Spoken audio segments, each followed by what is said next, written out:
अस्सलाम वालेकुम 9th class. आज हम लोगों का टॉपिक है चैप्टर नंबर 4 साइलेंट टिश्यू में से प्लांट टिश्यू। लास्ट टाइम जो है हमने एनिमल टिश्यूज़ को कवर किया था, आज हम पढ़ेंगे प्लांट टिश्यूज़। वही टिश्यूज़ के बारे में तो आपको पता है कि सेल्स जो हैं वो अरेंज होते हैं, यानी कि सेम सेल्स सिमिलर सेल्स भी हो सकते हैं या डिफरेंट टाइप्स के भी होंगे। तो सेल्स जो होते हैं वो सेल्स का जो ग्रुप है जो परफॉर्म करता है स्पेसिफिक फंक्शन, वो क्या कहलाता है? टिश्यू कहलाता है। ठीक है, तो जो प्लांट्स के सेल्स मिलकर जो टिश्यू बनाएंगे वो प्लांट टिश्यू होंगे। Cells of plants are grouped into the tissues which perform characteristics function. ठीक है, तो वो क्या कहलाएंगे? प्लांट के टिश्यूज़ कहलाएंगे। अब प्लांट टिश्यू जो है इतने कॉम्प्लेक्स नहीं होते। ठीक है, हम प्लांट्स के अंदर जो है इस तरह से नर्वस सिस्टम, डाइजेस्टिव सिस्टम या ब्लड सिस्टम, सर्कुलेटरी सिस्टम, इस तरह की कोई सिस्टम नहीं पाया जाता, तो इसलिए वो तो कॉम्प्लेक्स नहीं होते। आप लोग फर्स्ट चैप्टर में पढ़ चुके हैं। प्लांट के अंदर क्या होता है? या तो फोटोसिंथेसिस होती है, उन्होंने फूड प्रिपेयर करना होता है, या फिर उन्होंने वाटर और मिनरल्स को एब्जॉर्ब करना होता है सॉइल में से। ठीक है, या फिर उन्हें फूड की ट्रांसपोर्ट करनी होती है हर पार्ट तक, या वाटर की ट्रांसपोर्ट करनी होती है। तो ये सिंपल से फंक्शन होते हैं उनके लिए। तो इसके लिए जो प्लांट के टिश्यूज़ हैं तो वो क्या फंक्शंस परफॉर्म करते हैं? फोटोसिंथेसिस, ट्रांसपोर्ट का या एब्जॉर्प्शन का, इस तरह के फंक्शंस परफॉर्म करते हैं, सिंपल। ठीक है, तो cells of plants are grouped into the tissues with perform characteristics function such as photosynthesis and transport. तो ये दो तरह के होते हैं प्लांट के टिश्यूज़। हम लोग के टिश्यूज़ थे वो 4 तरह के थे, नर्वस टिश्यू, एपिथेलियल टिश्यू, इस तरह से। लेकिन इसके कितने हैं? 2 टिश्यू है, simple tissues and compound tissues. अब सिंपल टिश्यूज़ कौन से टिश्यूज़ होते हैं? वो tissues which are made up of single type of cells, उन्हें बोलते हैं सिंपल टिश्यूज़। और कंपाउंड टिश्यूज़ वो हो जाएंगे वो टिश्यू जो मेड अप होते हैं डिफरेंट टाइप ऑफ सेल्स। जैसे फॉर एग्जांपल ये देखें, ये सेम टाइप के सेल हो गए। ठीक है, ये भी ग्रुप ऑफ सेल्स है। ठीक है, और यहाँ पे ये भी ग्रुप ऑफ सेल है। ठीक है, लेकिन ये भी मिलकर क्या बनाएगा? टिश्यू बनाएंगे। ये भी मिलकर भी क्या बनाएंगे? टिश्यूज़ बनाएंगे। लेकिन ये क्या है? ये सेम टाइप के सेल्स हैं। फ़र्क सिर्फ इतना है कि ये सेम टाइप के सेल्स हैं, जबकि ये क्या है? ये डिफरेंट तरह के सेल्स हैं। वो टिश्यूज़ मिलकर बन रहा है सेम टाइप ऑफ के सेल से, और ये कंपाउंड टिश्यू मिलकर बन रहा है डिफरेंट टाइप ऑफ के सेल से। ठीक है, बस यही फ़र्क है इनका कि इसको सिंपल टिश्यू इसलिए कहते हैं कि वो सेम टाइप ऑफ सेल से मिलकर बना है, और कंपाउंड टिश्यू जो है वो डिफरेंट टाइप ऑफ सेल से मिलकर बना है। ठीक, simple tissues the tissues which are made up of same type of cells. अच्छा, अब आगे सिंपल टिश्यूज़ जो है वो फर्दर 2 टाइप्स के होते हैं। एक होता है मेरिस्टेमेटिक टिश्यूज़, एक होता है परमानेंट टिश्यूज़। मेरिस्टेमेटिक टिश्यूज़ ऐसे टिश्यूज़ होते हैं, मतलब ये ऐसे सेल्स के मिलकर बने होते हैं जो कॉन्टीन्यूसली डिवाइड होते रहते हैं, 2 से 4, 4 से 8, मतलब कॉन्टीन्यूसली क्या होते रहते हैं? डिवाइड होते रहते हैं। ठीक है, उनके मतलब काम ही डिवाइड होकर क्या करना है? प्लांट की ग्रोथ में का फंक्शन परफॉर्म करते हैं। जबकि जो परमानेंट टिश्यूज़ होते हैं ना, ये परमानेंट टिश्यूज़ ओरिजिनेट होते हैं मेरिस्टेमेटिक टिश्यू से ही ओरिजिनेट होते हैं। मतलब मेरिस्टेमेटिक टिश्यूज़ जो है वो नहीं फर्दर डिवाइड होकर क्या बनाते हैं? परमानेंट टिश्यूज़ बनाते हैं। लेकिन एक बार ये परमानेंट टिश्यूज़ बन जाते हैं तो ये डिवाइड नहीं होते। ठीक है, इनका कोई काम नहीं होता डिवाइड का मतलब इनका सेल की ग्रोथ में इंक्रीज़ करने में कोई रोल नहीं होता। ये दूसरे फंक्शंस परफॉर्म करते हैं सेल्स की ग्रोथ के अलावा। ठीक है, तो सिंपल टिश्यूज़ 2 तरह के, meristematic tissues and permanent tissues. Meristematic tissue जो है वो ग्रोथ का काम करेंगे। ठीक है, सेल्स के फर्दर डिवाइड होते रहेंगे, जबकि परमानेंट टिश्यूज़ जो है वो उसके डिवाइड का काम नहीं होता। वो लेकिन वो ओरिजिनेट किससे होते हैं? ओरिजिनेट मेरिस्टेमेटिक टिश्यू से ही होते हैं। ठीक है, ओरिजिनेट कहाँ से होते हैं? मेरिस्टेमेटिक टिश्यू से ही होते हैं। अब आगे meristematic tissues the tissues are composed of the cell which have ability to divide. मैंने आपको पहले ही बताया कि ये ऐसे सेल से मिलकर बने होते हैं जिनके अंदर क्या होती है? एबिलिटी होती है डिवाइड होने की। ठीक है, वो डिवाइड होंगे, फर्दर सेल्स बनाएंगे, फिर फर्दर सेल्स बनाएंगे, जिस तरह सेल्स बनाते रहेंगे, मतलब फिर उससे क्या होगा? इंक्रीज़ होगी, या फिर वो लेंथ इंक्रीज़ होगी, या फिर विड्थ इंक्रीज़ होगी प्लांट की। ठीक है, तो अच्छा, मेरिस्टेमेटिक टिश्यूज़ की यहाँ पे कुछ ख़ास बात होती हैं कि मेरिस्टेमेटिक टिश्यू जो है उनकी वॉल जो है वो थिन होती है। उनके सेल की जो वॉल है, प्राइमरी वॉल कह लें या सेल वॉल, तो वो क्या होगी? वो थिन होगी। ठीक है, अच्छा, अब उसमें क्या होता है? अब ये सेल है, इसमें इनके अंदर या तो वैक्यूल स्मॉल होते हैं, ठीक, या तो इनके अंदर वैक्यूल होता ही नहीं, क्योंकि इनका काम है सिर्फ डिवीजन का। ठीक है, फूड स्टोरेज में इनका कोई काम नहीं है, इनका काम क्या है? डिवीजन का है। तब इनके अंदर बीच में कोई वैक्यूल होगा ही नहीं, तो इसकी वजह से इनका जो न्यूक्लियस है ना वो लार्ज साइज़ का होता है। thin wall, having large nucleus, small or no vacuoles, and they do not have intracellular space among them. और इनके दो सेल्स के दरमियान जो है आपस में स्पेस भी नहीं होती, इंट्रासेलुलर स्पेस नहीं है इनके दरमियान, ठीक है। ये सॉरी इंटरसेलुलर स्पेस नहीं है। इंटर कहते हैं दो चीज़ों के दरमियान को, जबकि इंट्रा कहते हैं किसी एक चीज़ के अंदर ही, ठीक है। जैसे ये देखें, दो सेल्स के दरमियान ये स्पेस कहलाएगी इंट्रासेलुलर स्पेस। तो ये कुछ इसकी मेरिस्टेमेटिक टिश्यूज़ की कुछ खास बातें हैं कि वो थिन वॉल होता है उनका, लार्जर न्यूक्लियस होता है, स्मॉल और नो वैक्यूल्स, या they do not have intercellular space among them, क्योंकि उनका काम क्या है, उनका काम डिवीजन का है, माइटोसिस वगैरह कर अपने आपको क्या करते हैं, डिवाइड करते हैं, और वहाँ से जो है वो साइज़ इंक्रीज़ हो जाता है प्लांट का। अच्छा जी, अब ये जो मेरिस्टेमेटिक टिश्यूज़ हैं ये भी फर्दर टू टाइप्स के होते हैं, apical meristem and lateral meristem. Apical meristem ये वो टिश्यू हैं, मेरिस्टेम के वो टिश्यू हैं जो कहाँ पाए जाते हैं, एपासिस पर, रूट की या शूट की, जैसे एक प्लांट, ठीक है।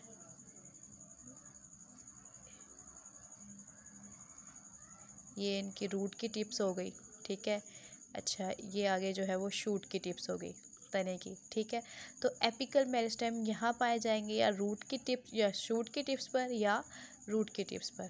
अब इनका काम क्या है, इनका काम ये है कि यहाँ पर अपनी डिवीजन शुरू करेंगे, क्योंकि तो डिवाइडिंग सेल्स है, अपने आप को परमानेंट जो है वो डिवाइडिंग में रखते हैं, डिवाइड होते रहते हैं। तो यहाँ पे नए सेल्स बनेंगे, इनके डिवाइड होने से, नए सेल्स होने की वजह से क्या होगा, प्लांट की ग्रोथ इंक्रीज़ होगी। लेकिन कौन सी ग्रोथ इंक्रीज़ होगी, वर्टिकल, ठीक है, यानी कि लेंथ इंक्रीज़ होगी, लेंथ इंक्रीज़ होगी, ठीक है। तो लेंथ किसकी वजह से इंक्रीज़ हो रही है, एपिकल मेरिस्टेम्स की वजह से। Apical meristem are located at apices of root and shoot, ठीक है। और ये रिस्पॉन्सिबल होते हैं प्राइमरी ग्रोथ के लिए। प्राइमरी ग्रोथ मतलब लेंथ वाइज इंक्रीज़ होना, प्लांट का लेंथ वाइज इंक्रीज़ होना। When apical meristems divide they cause increase the length of the plant, such type of growth is called primary growth, ठीक है। तो apical meristem का काम जो है प्लांट्स को प्राइमरी ग्रोथ में इंक्रीज़ करना है। उसके बाद आता है एक लेटरल मेरिस्टेम, ठीक है। लेटरल मेरिस्टेम जो है ये लोकेटेड होते हैं लेटरल साइड पे, क्योंकि प्लांट्स जो है वो विड्थ के मतलब गिर्थ भी बढ़ती है प्लांट की, विड्थ भी बढ़ती है, चौड़ाई भी जो है वो बढ़ती है, ठीक है। तो वो कैसे बढ़ती है, वो जो लेटरल साइड्स होती हैं, जो ब्रांचेस निकल रही होती हैं, उन ब्रांचेस के जहाँ से निकल रही होती हैं वहाँ पर होते हैं lateral meristem. Lateral meristem are located on the lateral side of root and shoot, और वो रिस्पॉन्सिबल होते हैं सेकेंडरी ग्रोथ के, यानी कि अगर प्लांट जो है वो लेंथ वाइज इंक्रीज़ कर रहा है तो उस ग्रोथ को हम कहते हैं प्राइमरी ग्रोथ, और अगर प्लांट जो है वो लेटरल साइड्स पे जो है वो इंक्रीज़ कर रहा है तो उस ग्रोथ को हम कहते हैं secondary growth, responsible for increasing growth of plant parts. This growth is called secondary growth, मतलब कोई नई ब्रांच निकल रही है, कोई नए लीव्स बन रहे हैं, फ्लावर्स वगैरह बन रहे हैं, तो ये जो लेटरल ग्रोथ है, इसके सेकेंडरी ग्रोथ है, इसके रिस्पॉन्सिबल कौन है, लेटरल मेरिस्टेम। अच्छा, इन दोनों मेरिस्टेम के अलावा एक और थर्ड टाइप होती है मेरिस्टेम की, जिसे हम इंटरकैलरी मेरिस्टेम भी कहते हैं।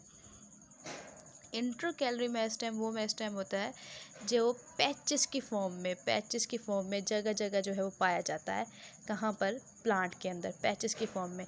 इसका क्या काम होता है, अब देखिए हर्बीवर्स होते हैं जो प्लांट ईटर होते हैं, ठीक है, वो क्या करेंगे, किसी प्लांट को कहीं से ईट कर लेंगे, ठीक है, तो वो उस जगह जो है नया प्लांट बनना, वो दोबारा से जगह रीजनरेट होना, तो वो रीजनरेशन का काम किसका है, इंटरकैलरी मेरिस्टेम का। इस the form of small patches among the mature tissues, और ये ज़्यादातर ग्रासेस वगैरह में होता है, जो हेल्प करता है रीजनरेशन में, यानी कि जो हर्बीवर्स वगैरह जो पार्ट जो है वो ईट कर जाते हैं प्लांट्स के, तो उनको रीजनरेट करना किसका काम होता है, इंटरकैलरी मेरिस्टेम का काम होता है, ठीक है। तो ये तीन तरह के स्टेम थे, वैसे एपिकल मेरिस्टेम, लेटरल मेरिस्टेम और इंटरकैलरी मेरिस्टेम भी आपको आना चाहिए, ठीक है। अब एपिकल मेरिस्टेम जो है वो प्राइमरी ग्रोथ के लिए रिस्पॉन्सिबल थे, लेटरल मेरिस्टेम जो है वो सेकेंडरी ग्रोथ के लिए रिस्पॉन्सिबल थे। इसके अलावा लेटरल मेरिस्टेम के भी फर्दर टू टाइप्स हैं, ये दो तरह के होते हैं, और ये जो टाइप्स जो है इनकी पोजिशन की बेस पर है, ठीक है। एक को कहते हैं वेस्कुलर कैम्बियम और दूसरे को कहते हैं कॉर्क कैम्बियम। आप लोगों को याद होगा दो टिश्यूज़ आप लोग पढ़ते आ रहे हैं आज तक, xylem tissues and phloem tissue. जो जाइलम टिश्यू है जो वाटर और मिनरल जो है वो ट्रांसपोर्ट करवाता है प्लांट्स के हर पार्ट तक रूट से, और जो फ्लोएम टिश्यूज़ है वो क्या करवाता है, वो फूड की ट्रांसपोर्ट करवाता है लीव से सारे पार्ट्स तक।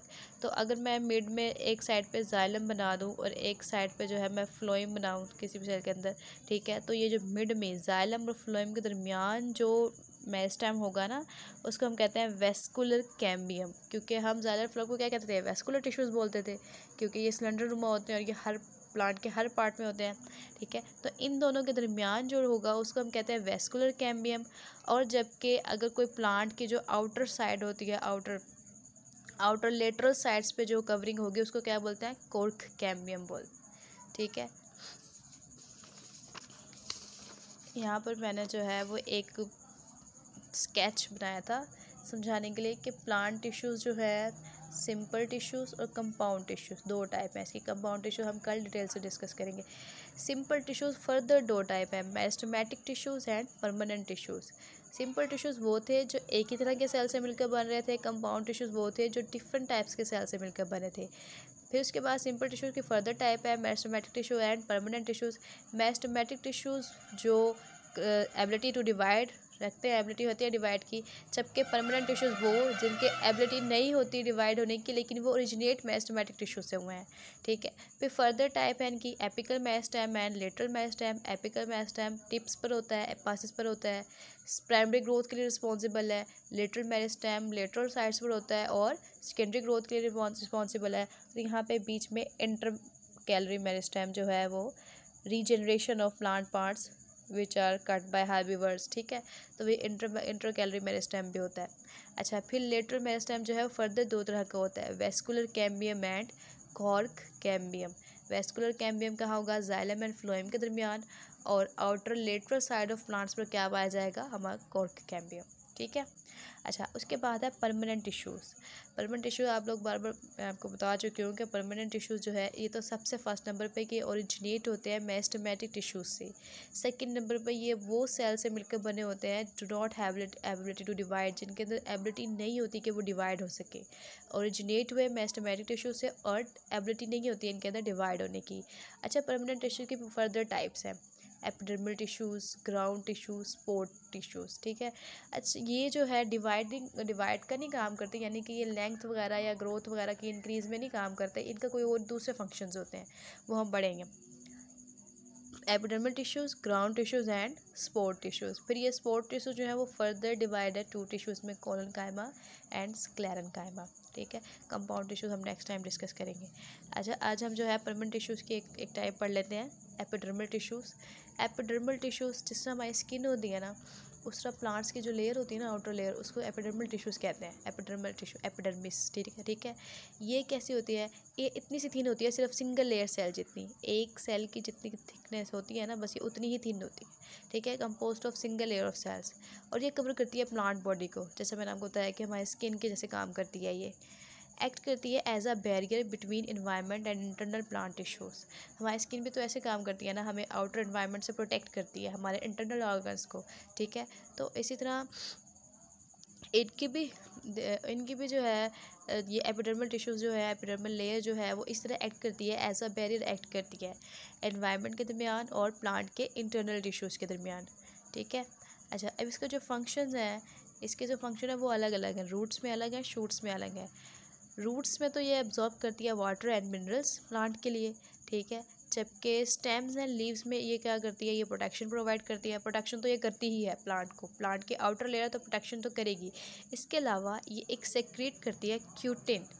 क्यूटिन कहते हैं एक थिन कवरिंग होती है जिसको कोटिंग ऑफ क्यूटिन को क्यूटिकल लेयर कहते हैं। ठीक है, जो प्लांट्स को एवेपोरेशन से बचाती है। ठीक है, मतलब प्लांट्स के ऊपर एक वैक्सी लेयर होती है जिसको हम क्यूटिकल बोलते हैं। ठीक है, और वो एपिडर्मिस से सिक्रीट होती है, एपिडर्मल टिश्यू से, और इसका काम क्या करना है, प्लांट्स को एवेपोरेशन से बचाना है। एवेपोरेशन, जब पानी जो है बुखारात बनकर उड़ जाता है, ठीक है, तो वो उस तरह के एवेपोरेशन से बचाना है प्लांट को, ताकि प्लांट में वाटर की डेसिकेशन ना हो, पानी की कमी ना हो। तो इसीलिए उसके ऊपर क्या होता है, क्यूटिकल होती है। ठीक है, तो ये एपिडर्मल टिश्यूज़ थे। नेक्स्ट टाइम जो है हम परमानेंट टिश्यूज़ के, ग्राउंड टिश्यूज़ और स्पॉट टिश्यू के बारे में पढ़ेंगे, और स्पॉट टिश्यूज़ की फर्दर टाइप पढ़ेंगे इंशाल्लाह। और इसके अलावा एक मिनट, एपिडर्मल टिश्यूज़ के में जो है वो स्पेशलाइज स्ट्रक्चर्स भी होते हैं दो, root hairs and stomata. Epidermal tissue single layer of cells है, प्लांट को कवर करती हैं। दूसरा जो है ये बैरियर के तौर पर एक्ट करती हैं इंटरनल प्लांट टिश्यू एनवायरनमेंट के दरमियान, ठीक है। और ये रूट्स वगैरह में वाटर एब्जॉर्ब करती हैं, स्टेम एंड लीव्स वगैरह में क्यूटिकल सेक्रेट करती हैं जो प्रिवेंट करता है एवापोरेशन से।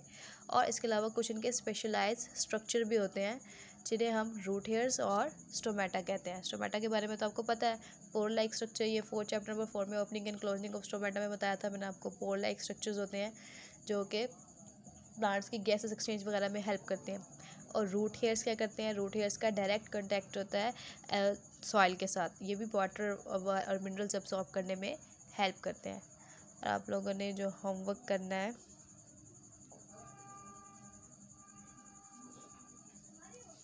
आप लोगों को सबसे पहले स्केच ड्रॉ करना है, ठीक है। दूसरा फिर आप लोगों ने प्लांट टिश्यूज